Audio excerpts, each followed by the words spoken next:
Airbnb kicked off, started trading at $146. So we just got the first trade on it. Airbnb hikes its IPO range and targets $42 billion valuation. All right, I got a little bit of a dissertation to give on Airbnb. All right, I got a little bit of, Todd said, what did you say, Todd? Why are you putting a sad face? TQQ got in at C and 170. I don't know why you're putting a sad face. Don't put a sad face. Don't do that. And hold off on stocks. I told you I'm not ready to look at them individually yet. All right. So I don't know how many times I got to tell you folks that. I'm going to look at stocks. I'm just not ready. I'm just not ready to do it yet. All right.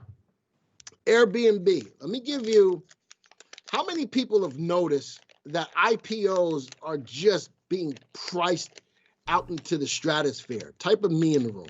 How many of you have watched a lot of these IPOs getting priced into the stratosphere when they IPO? Put a me in the room. All right, put a me in the room. I'm just curious to know if it's just me. If it's just me. A lot of these IPOs are getting way, way up. You remember when like when Apple first came out, it came out like $1, $2, something like that. And now it's where it is right now. You look at, man, a lot of these, you know when this started kicking off? Like when Amazon and Google came to the forefront and they started IPOing. It was at that time that these stocks were going ballistically up. All right, so let me talk to you a little bit about that. Why is it moving up as high as it is? There's a lot of buzz behind it. Airbnb, I think, has got a good company model. It really does. A lot of good things behind it. People have the ability to control what they do. So if I want to rent out my house, I can put it up on Airbnb. If I want to just rent out a room and still stay in my house, I can put it on Airbnb. This is part of what we call the share economy, where they're sharing things, all right? As opposed to where DoorDash just came out, that's part of the gig economy. I'm part of the gig economy.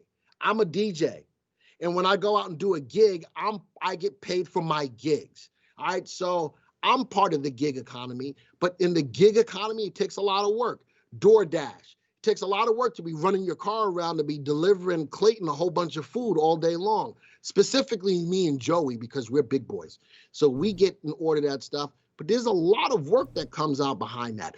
Uber, another part of the gig economy. Lyft, another part of the gig economy. There is a difference between those different types. All right, a lot of work in the gig economy, but with the share economy, you're sharing something that is yours. All right, not nearly as much work, and you have more control. So let's go back to that. When my wife and I travel, my wife loves to plan either a long weekend trip, or even day trips. Or if we stay over someplace, we haven't stayed in a hotel in a minute. All right, we normally go to a bed and breakfast, or she's doing a lot of Airbnb. Why? Because you come into a more homely type of scenario. All right, and that helps you be a little bit more comfortable on your vacation, right?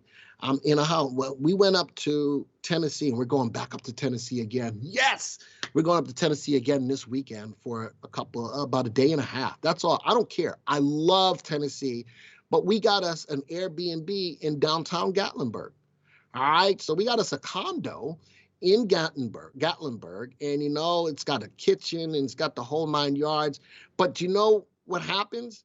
It helps for those people who are doing the Airbnb, it spurs the economy, because these people are getting paid, and then you get paid a little bit of extra money, because in case you jack up the house, you got to pay like a $75 cleaning fee up front. So these people so my wife and I, we keep the space spotless. They're getting $75 for free.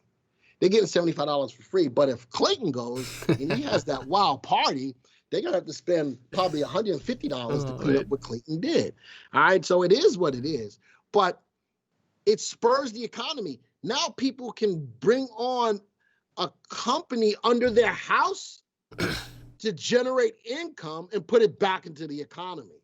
There's some upsides to this whole idea. So I'd like the Airbnb IPO a little bit more than I like the DoorDash IPO. All right, but it's still a lot of buzz. I personally want to see if the company is going to make money before I start investing in it. But why are people getting so much buzz about it? Because everybody thinks that the next IPO could be the next Amazon, Apple, or Google, and they don't want to have FOMO. which is fear of missing out.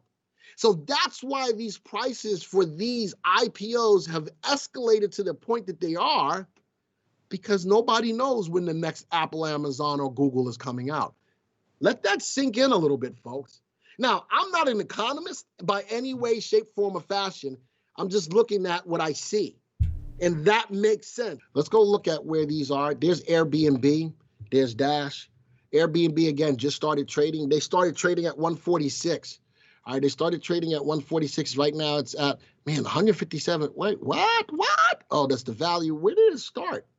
Hold on a second. Let's go take a look at these two stocks on a graph. The Airbnb is just going to be today. It's not going to be a lot of info. It may not pop up. That's going to stink because I don't have a lot of data. It may not pop up. Yeah, you have to pull up an intraday graph. I do, don't I? All right. Let's go to the next one. Let's do it this way. Intraday, 5-minute bars, current day. So this is on DoorDash. Beautiful day yesterday. Look at what it's doing. A lot of pullbackosity. It's got a lot of pullbackosity today. All right. He doesn't always listen, though. I always listen to you, Joey. You got no choice but to make me listen. All right. DoorDash, a little bit of a channel today. Again, let's put this on a 2-day graph. There it is. Look at that big jump up. And then, yeah, just be careful with that. And let's go see about Airbnb. Look at the jump up. You know something? This is holding a little bit, actually, from the jump up. And it started, there it is. The opening price was $58, and it jumped straight up to $150. Look at that. It started out at $58, the open price at $135 this afternoon. RT is strictly above 1. And if you really want to get into it, tell you what I would do. I would wait until it gets above that level of the high, which is sitting at 165. I'd put my order in 12 cents higher than the high. Let the stock come to you. Let the stock come to you. But you notice I don't have much in the way of data on it just quite yet from a VectorVest standpoint. Just having a brokerage account doesn't make you money. But you know what does? VectorVest. We're the #1 stock analysis and portfolio management system that gives you the tools to maximize profits. And right now, we're offering a 30-day risk-free trial for 99 cents. That's right, only 99 cents. It's time for you to take control, and VectorVest is here to help.